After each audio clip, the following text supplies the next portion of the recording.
Gracias. Seguimos conversando con Mauricio López Velázquez, el nuevo presidente del PRI en el DF, que llevan ya 17 años fuera del poder en la capital del país y que tendrá elecciones el próximo año, no solamente intermedias para diputados federales, sino también para diputados locales y jefes delegacionales. Es una gran oportunidad para sacar la cabeza a Mauricio o para volver a perder.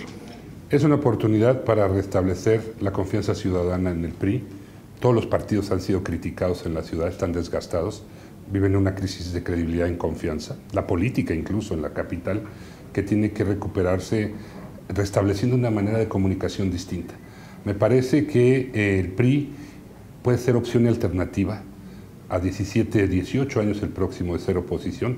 Creo que ha alcanzado la madurez. ¿Cuál es tu evaluación del gobierno de Miguel Ángel Mancera? ¿Cuál es tu evaluación de Mancera? Que ha tenido un gobierno insuficiente en la capital con una agenda poco clara y estratégica. Ha diversificado los temas y no se ha concentrado en los principales problemas de la capital. Me parece que el PRI puede ser opción en la ciudad, primero porque ya entendió que debe ser una oposición socialmente útil, muy responsable y con capacidad de propuesta y acción. Que se necesita un cambio de rumbo en la ciudad y que debemos de tener al PRI listo para que lo utilice la ciudadanía para ejercer este cambio que se requiere. Que se ha desgastado el PRD. ¿En qué ves este desgaste? Lo veo en la corrupción que hay en las delegaciones, en la falta de resultados que hay en la atención de los servicios públicos, en no resolver los problemas que hoy aquejan a los ciudadanos, como la movilidad, el transporte, la conectividad de la ciudad, la inseguridad que está regresando y la falta de crecimiento en la capital, el desempleo que hay, 7.4% de desempleo en la ciudad y un crecimiento que se ha detenido. Nuestra ciudad se ha estancado. No hay opciones para una capital que requiere tener vocación productiva ligada al sector servicio económico y financiero, que son las áreas de oportunidad que tiene la Ciudad de México. Dicen que somos la peor ciudad para hacer negocios en el país. Ni esas ventajas se están aprovechando de manera correcta. 2.3 millones de personas como informales en la capital. No quiero decir solo en el comercio ambulante, sino profesionistas que no dan recibo. Me da la impresión de que los gobiernos de López Obrador, de Marcelo Ebrard, incluso de Cuauhtémoc Cárdenas, como que apapachaban al PRI. Era una especie como de sana convivencia que evitaba confrontaciones, que por otro lado desdibujó mucho el discurso priista. ¿Tú consideras en esto? Si ese fue el apapacho, espero no verlos tan enojados. Creo que persiguieron y generaron toda una cuestión de desfondamiento del PRI. Se buscaron a sus cuadros, los atrajeron hacia ellos, los compraron en algunos casos y generalmente que destruyeron una estructura basada en esos liderazgos que no resistieron la prueba de las urnas y de no ser gobierno.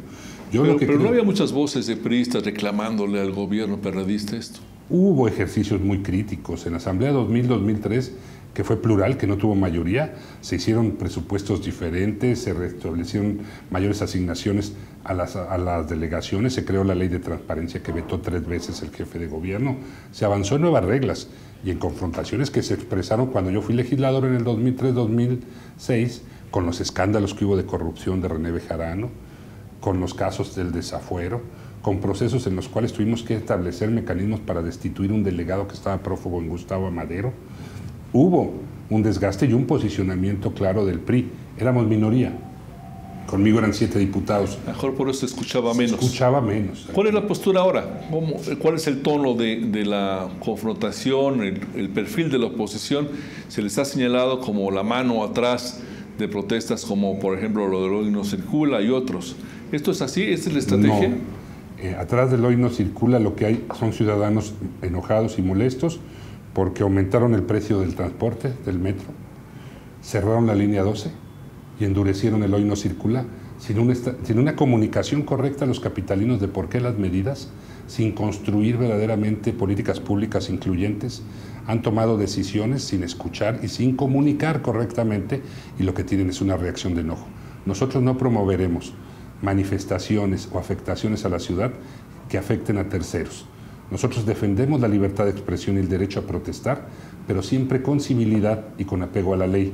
El PRI será una oposición fuerte y firme, socialmente responsable, pero también será una opción con alternativas para las políticas públicas que consideremos que están haciendo mal, para señalar los casos de corrupción que se dan fundamentalmente en las delegaciones y en áreas del gobierno central, para criticar también el pobre desempeño que se está teniendo en áreas de la capital.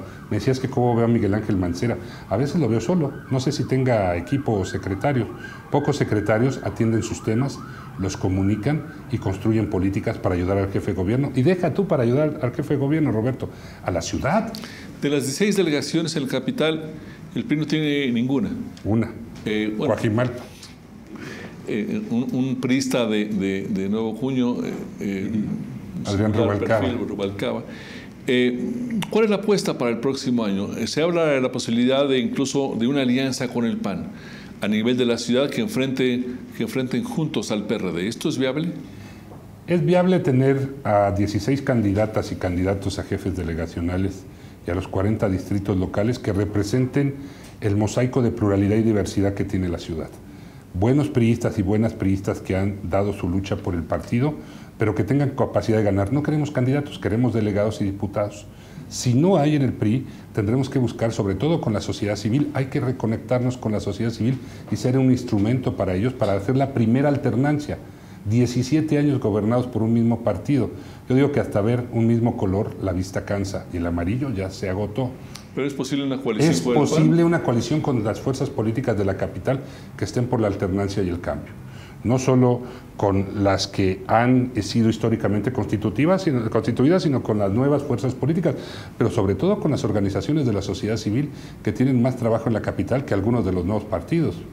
Con ellos hay que construir esas candidaturas que reflejen a la ciudadanía, que tengan propuesta, honestidad y capacidad de resolver los problemas de la gente, y ahí en torno a ellas podemos estar los partidos políticos para apoyarlos. Está la nueva reforma política en la Ciudad de México. ¿Estas elecciones tendrán nuevas reglas del juego? Hicieron una reforma electoral, no hicieron una reforma política. Los órganos de gobierno en la ciudad siguen siendo eso, órganos de gobierno, no poderes. Yo estoy por la reforma política del DF, por la reforma constitucional del 122, por cambiar esta forma vertical de gobernar la ciudad, porque tengamos un Congreso constituyente, alcaldías y concejales, que los ciudadanos participen en el gobierno delegacional y que siga siendo el DF la capital de todos los mexicanos, pero que también tenga la capacidad de tener las atribuciones y competencias que los estados de la República. Hicieron reglas electorales en las cuales no van a afectar en términos sustantivos hasta el 2018. La reelección y otros principios no aplicarán hasta el 2018. Los cabildos delegacionales. Esos todavía no, ni siquiera está legislado. A partir del 2015 lo que tenemos es una adecuación con la reforma política electoral nacional. Lo que tendremos será una mayor fiscalización y transparencia de los recursos, la imposibilidad de hacer campañas con plásticos y solo con textiles e impresos. Nosotros propusimos que se respetaran las vías primarias y que no se pegara el mobiliario urbano como se hace en lo federal. Los perredistas no quisieron. Quieren seguirnos atascando de basura electoral las colonias de la capital y estableciendo internas donde se posicionan y gastan sin control. Habrá nuevas reglas también para integrar las listas de representación proporcional y sobre todo también un compromiso que ha sido del PRI, que es el que ha llevado este tema al debate nacional. El 50% de las candidatas a jefas delegacionales serán mujeres, igual manera que en las candidatas a diputados locales. Muy bien, muy bien. Tú fuiste asambleísta, diputado local en 2003, si no me equivoco. Hay una percepción muy negativa sobre la asamblea en el sentido de su eficacia, su solvencia, sus estándares de desempeño. Mucho de ello tiene que ver seguramente con la gran concentración que tiene un solo partido desde hace muchos años en la Asamblea. ¿Cuál será la propuesta del PRI en este tema?